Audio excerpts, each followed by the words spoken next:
Sarah Martinez had saved for 3 years to make this trip to London happen. As a kindergarten teacher from small-town Ohio, every penny counted. She had dreamed of visiting Buckingham Palace since she was a little girl, watching princess movies with her grandmother. Now at 28, she finally stood before the magnificent gates, her heart racing with excitement. The morning sun cast long shadows across the palace courtyard as Sarah clutched her camera with trembling hands. She had arrived early, hoping to avoid the crowds and get the perfect shot. The palace looked even more beautiful than she had imagined, with its cream-colored stone walls gleaming in the golden light. Standing at attention near the main entrance was a royal guard in his iconic red uniform and tall black hat. Sarah had read about these guards before her trip. She knew they were real soldiers, not just tourist attractions. They were trained to remain completely still and silent no matter what happened around them. Their discipline was legendary. The guard appeared to be in his early 30s, tall and straight as an arrow. His uniform was perfect without a single wrinkle. The gold buttons on his red coat caught the morning light. His black boots were polished to mirror perfection. He held his rifle with practiced ease, his eyes focused straight ahead. Sarah approached slowly, respecting the rope barriers that kept tourists at a safe distance. She raised her camera and took several photos, marveling at how statue-like the guard remained. Other early morning visitors whispered among themselves, impressed by his unwavering stance. What Sarah didn't know was that Guard James Thompson was having the hardest day of his military career. Just hours before his shift began, he had received devastating news from his commanding officer. His younger brother Michael, also serving in the army, had been seriously injured in a training accident overseas. The doctors weren't sure if Michael would walk again. James had wanted to request emergency leave immediately, but his brother was in surgery, and there was nothing he could do by rushing to the hospital. His commanding officer had offered to find a replacement for his guard duty, but James chose to stay. He needed the routine, the discipline, something to keep his mind from spiraling into worry and fear. As he stood at his post, James fought to maintain his composure. His training kicked in, helping him keep his face expressionless and his body perfectly still. But inside, his mind was racing with memories of his little brother. Michael had always looked up to him, following him into military service. Now Michael lay in a hospital bed and James couldn't be there. The morning crowd began to grow larger. Families with children, couples taking selfies, and tour groups speaking in different languages gathered around the palace gates. James had grown accustomed to the attention over his 2 years of guard duty. Usually, people kept their distance, understanding that he was working and not available for interaction. Children often waved at him, hoping to get a reaction. Adults sometimes tried to make him laugh or smile. Tourists frequently posed next to him for photos, maintaining the respectful distance required by palace protocol. James had seen it all before, and his training helped him remain focused on his duty despite the constant activity around him. But today was different. Every fiber of his being wanted to break protocol, to call the hospital, to be anywhere but standing at this post while his brother fought for his recovery. His hands gripped his rifle a little tighter than usual. His jaw clenched slightly, though not enough for casual observers to notice. Sarah noticed something in the guard's eyes that others missed.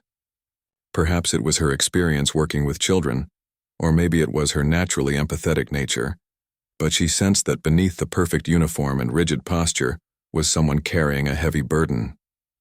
She couldn't explain it, but she felt drawn to this stranger who stood so alone despite being surrounded by hundreds of people. She lowered her camera and simply watched him for a moment. There was something about his stillness that seemed different from the other guards she had seen in photos and videos. This wasn't just professional discipline.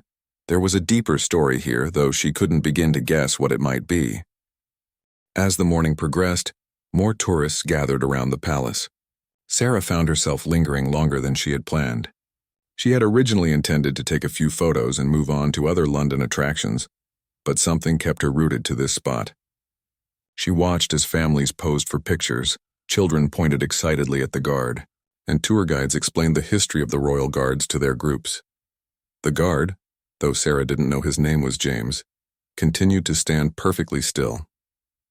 His training was impeccable. Not once did his eyes wander from their fixed forward position. His breathing remained steady and controlled. His grip on his rifle never wavered. To any casual observer, he was the picture of military precision and royal protocol. But Sarah continued to sense something beneath the surface. Maybe it was the slight tension in his jaw, or the way his knuckles seemed just a bit whiter as he gripped his weapon. She couldn't shake the feeling that this man was fighting an internal battle while maintaining his external composure. A group of teenagers approached, laughing and joking among themselves. They began making silly faces at the guard, trying to get him to react. One of them came closer than the barriers allowed, waving his hands dramatically. A palace security officer quickly intervened, politely but firmly asking the group to step back and respect the guard's space. James appreciated the security officer's intervention, though his expression never changed. On a normal day, such antics would barely register in his consciousness. He had dealt with far worse: people who tried to touch his uniform, tourists who shouted in his ear, or visitors who made inappropriate jokes. Today, however, every interaction felt more intense, more difficult to ignore. His phone, tucked safely in his uniform pocket, remained silent. No updates about Michael. The surgery was expected to take several hours, and James knew that no news could be good news, but the uncertainty was eating at him. He found himself counting the minutes until his shift would end and he could call the hospital. Sarah decided to approach the barrier herself, but not to take photos or try to get a reaction.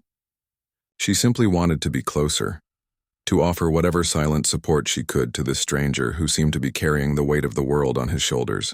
She didn't fully understand her own motivation. It wasn't like her to be so drawn to someone she had never met. Standing just behind the rope barrier, Sarah spoke softly, not expecting any response. "I hope you're having a good day," she said simply. "Thank you for your service." She didn't know if he could hear her over the crowd noise, and she certainly didn't expect any acknowledgement. But she felt compelled to say something kind. James heard her words clearly.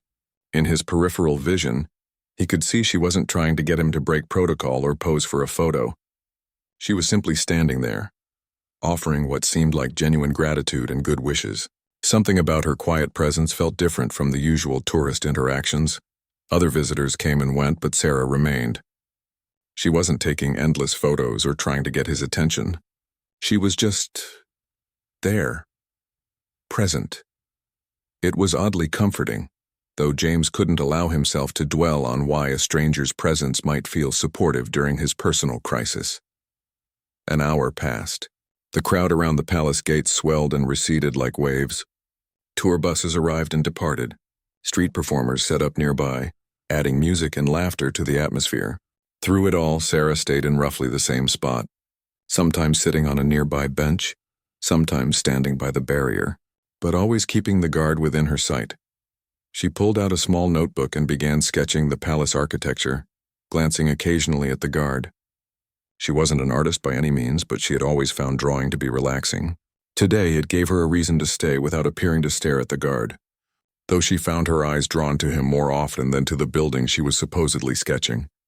James began to notice the woman's continued presence.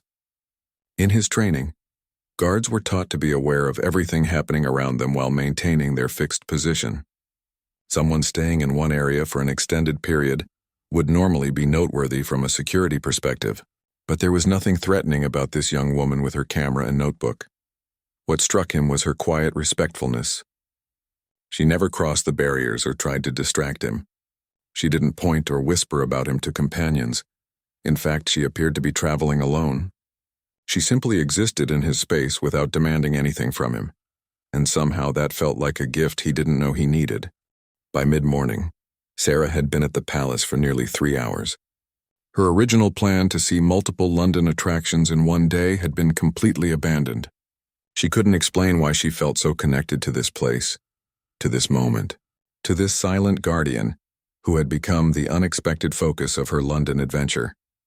She had struck up brief conversations with other tourists, sharing photography tips and recommending places to visit. An elderly couple from Australia thanked her for taking their photo together in front of the palace. A family from Germany asked her advice about the best route to the Tower of London. But through all these interactions, she kept returning her attention to the guard. James was now well into his 4-hour shift, and the physical demands of standing perfectly still were beginning to take their toll. His legs ached, his back was stiff, and his arms were getting tired from holding his rifle in position. But the physical discomfort was nothing compared to the emotional weight he was carrying. He had managed to push thoughts of Michael to the back of his mind for stretches of time, focusing on his breathing, on his posture, on the sounds of the city around him. But then a wave of worry would crash over him again, and he would have to fight to maintain his composure. The waiting was the hardest part, not knowing how the surgery was going, not being able to do anything to help. During one of these moments of internal struggle, James became more aware of the woman who had been staying near his post. She was currently sitting on a bench about 20 feet away, writing in what appeared to be a journal. Every few minutes she would look up at the palace, at the other tourists, and briefly at him. Her presence had become oddly comforting over the past few hours. Sarah was indeed writing in her journal, but not about the sights of London as she had originally planned. Instead, she found herself writing about the strange pull she felt to stay at this spot, about the guard who seemed to be fighting an invisible battle, about the unexpected way travel could surprise you with meaningful moments in the most unlikely places. "There's something about him," she wrote. "I know it sounds crazy, but I feel like he needs someone to just be here. I can't explain it. Maybe it's because I spend so much time with kids who can't always express what they're feeling. But I've gotten good at sensing when someone is struggling. And this man, this perfect soldier, is struggling with something." She paused in her writing and looked up at James again. This time their eyes met for just a fraction of a second. It was so brief that anyone watching might have thought it was accidental. But Sarah felt like something had passed between them in that moment. A recognition, an acknowledgement, a connection that defied the protocols and barriers that were supposed to keep them in separate worlds. James had been trained never to make eye contact with tourists, never to acknowledge their presence in any way, but in that split second his discipline had wavered. He had looked directly at this woman who had spent her morning in his vicinity, and he had seen something in her eyes that shook him. It wasn't curiosity or amusement like he saw in most visitors' faces. It was compassion, understanding, as if she somehow knew he was hurting and wanted him to know that he wasn't completely alone. The moment passed quickly, and James snapped his gaze back to its proper forward position. But the damage was done.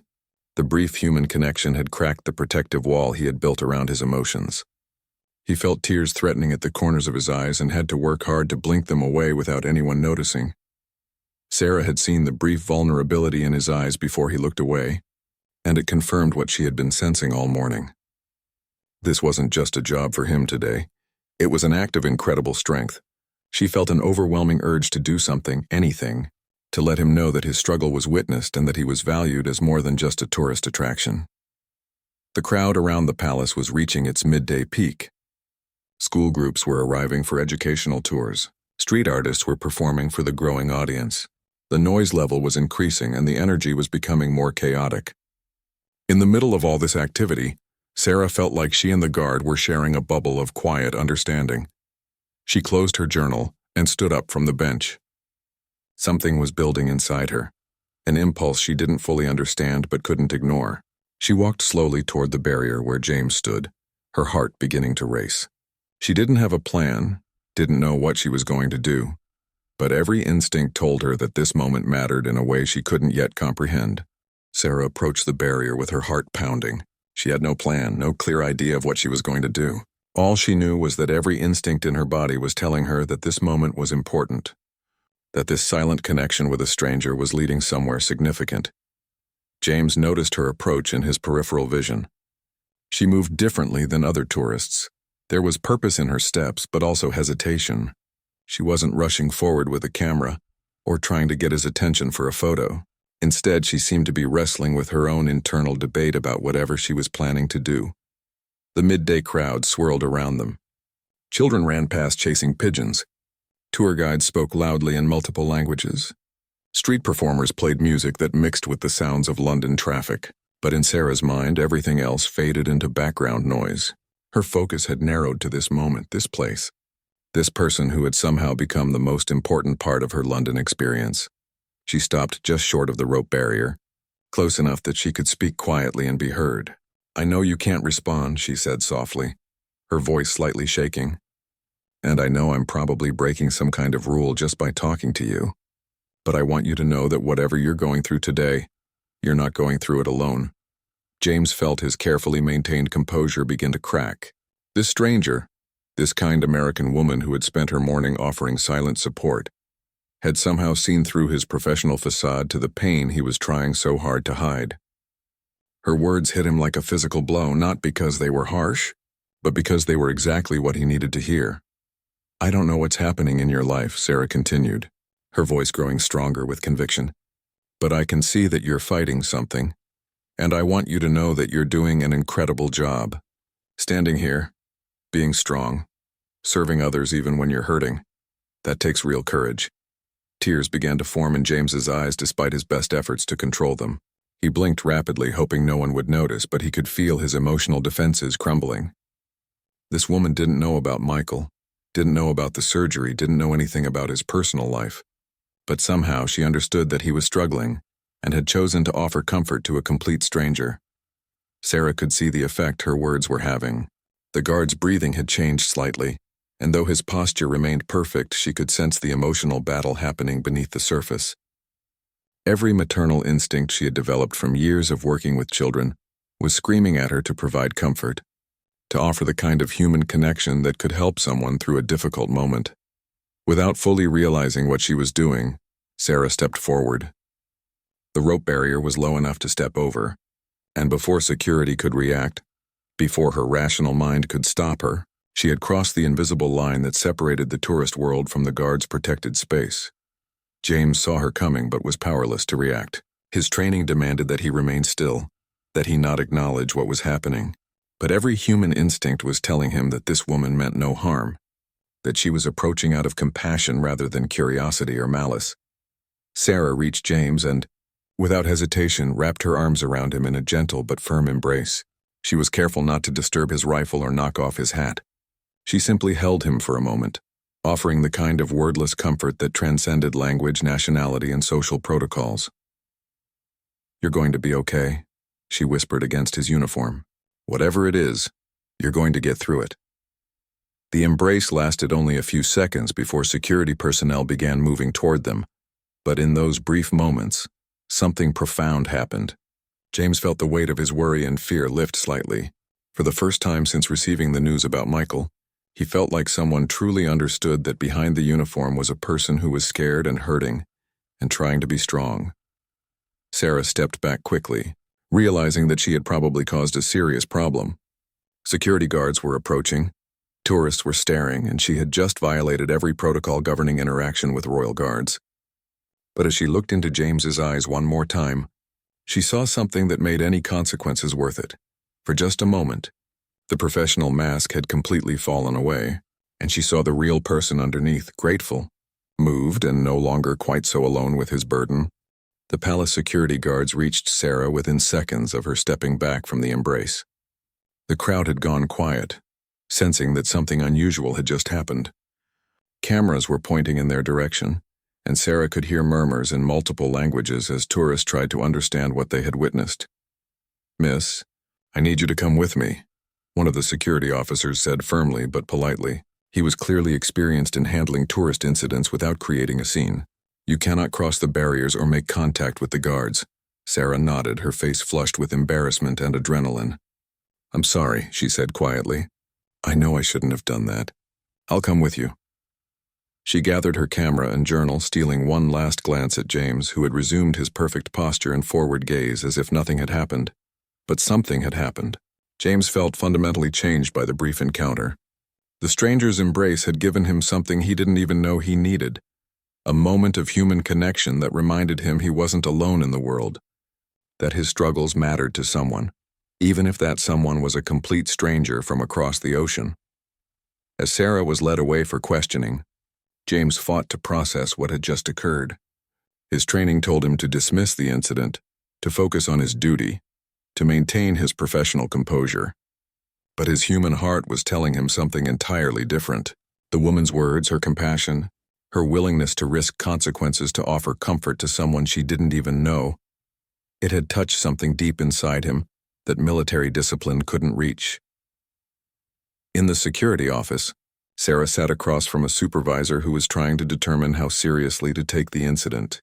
"Miss Martinez," he said, reviewing her passport, "what you did was highly irregular. The guards are working soldiers, not tourist attractions. There are protocols in place for everyone's safety." "I understand," Sarah replied, genuinely remorseful about causing problems. "I've never done anything like that before.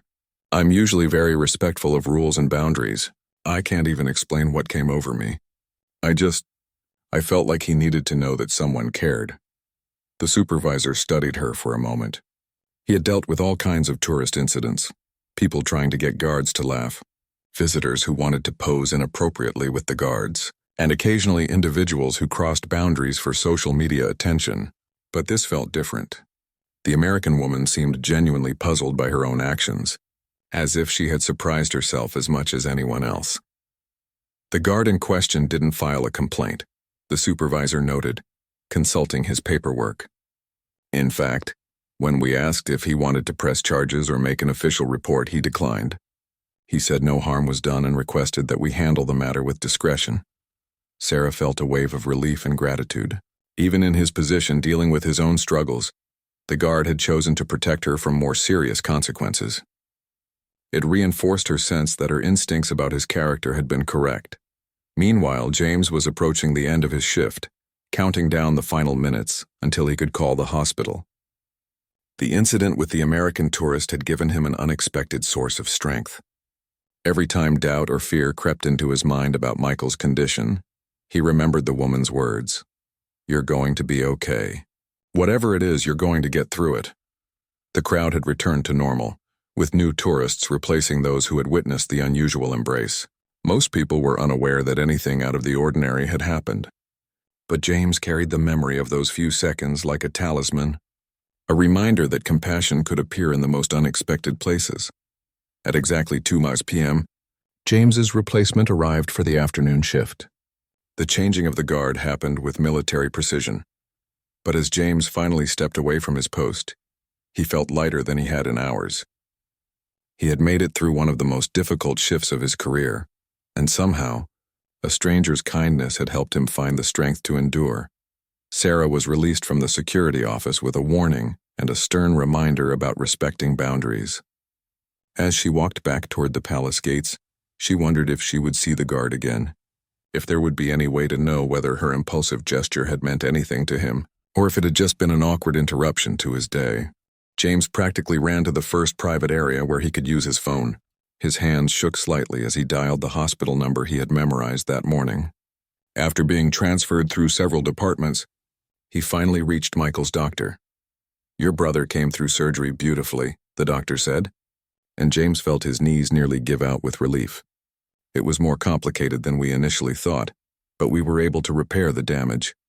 He's going to need months of physical therapy, but we expect a full recovery. He should be able to return to active duty eventually, though it will take time." James leaned against the wall, overwhelmed with gratitude and exhaustion. Michael was going to be okay. The nightmare scenario he had been imagining all morning, his little brother paralyzed, his dreams of a military career ended, wasn't going to happen. There would be challenges ahead, but they would face them together. As he hung up the phone, James thought immediately of the American woman who had somehow sensed his distress and offered comfort when he needed it most. Her words came back to him. "You're going to be okay. Whatever it is, you're going to get through it." She had been right, though she couldn't have known what she was talking about. Sarah spent the rest of her afternoon wandering through London, but her mind kept returning to the palace and the guard. She couldn't shake the feeling that their brief encounter had been significant in ways she didn't fully understand. She found herself wondering about his story, hoping that whatever had been troubling him would work out okay. That evening, she sat in her hotel room writing in her journal about the day's events. "I've never done anything like that before," she wrote. "I'm not impulsive. I follow rules. I respect boundaries. But something about that moment felt bigger than protocol. I saw someone who was hurting and alone, and every instinct told me to offer comfort. I hope I didn't make things worse for him. I hope somehow it helped." 3 days later, Sarah was preparing to leave London when she decided to make one final visit to Buckingham Palace. She didn't expect to see the same guard again. She had learned that they rotated shifts and positions regularly, but she wanted to return to the place where she had experienced one of the most meaningful moments of her trip. As she approached the palace gates, she was surprised to see a familiar figure in the red uniform and tall black hat. It was him, the same guard she had embraced 3 days earlier. He was standing at a different position, but his posture was unmistakable. Sarah kept her distance this time, respecting the boundaries she had crossed before. She simply stood among the other tourists, watching and hoping he was doing better than he had been the last time she saw him. There was something different about his demeanor. He still maintained perfect military bearing, but the underlying tension she had sensed before seemed to have eased. James noticed her almost immediately. He had been hoping she might return before leaving London, though he couldn't have explained why. When he spotted her familiar figure among the tourists, keeping a respectful distance this time, he felt a surge of gratitude and warmth. For several minutes, they existed in the same space without acknowledging each other directly. Sarah took a few photos of the palace, and James maintained his professional stance. To any observer, they were just another tourist and another guard with no connection whatsoever. But then, when James was certain that no security personnel were watching closely, he did something that could have cost him his position. He looked directly at Sarah and gave the slightest nod, barely perceptible but unmistakably intentional. It was his way of saying thank you, of letting her know that her kindness had mattered, that she had helped him through one of the darkest moments of his life. Sarah saw the nod and felt tears spring to her eyes. In that tiny gesture, she understood that her impulsive act of compassion had indeed reached someone who needed it. The guard was telling her in the only way he could that everything was okay. She smiled at him, a warm, genuine smile, and then turned to leave. As she walked away from Buckingham Palace for the final time, Sarah felt a deep sense of completion. She had come to London as a tourist seeking to see famous sights and take memorable photos. Instead, she had discovered something far more valuable, the profound impact that simple human kindness could have on a stranger's life. James watched her go, knowing he would probably never see her again, but carrying her act of compassion with him as a reminder that even in the loneliest moments, unexpected angels could appear to remind us that we are not alone in this world. Her spontaneous hug had lasted only seconds, but its impact would stay with him for a lifetime.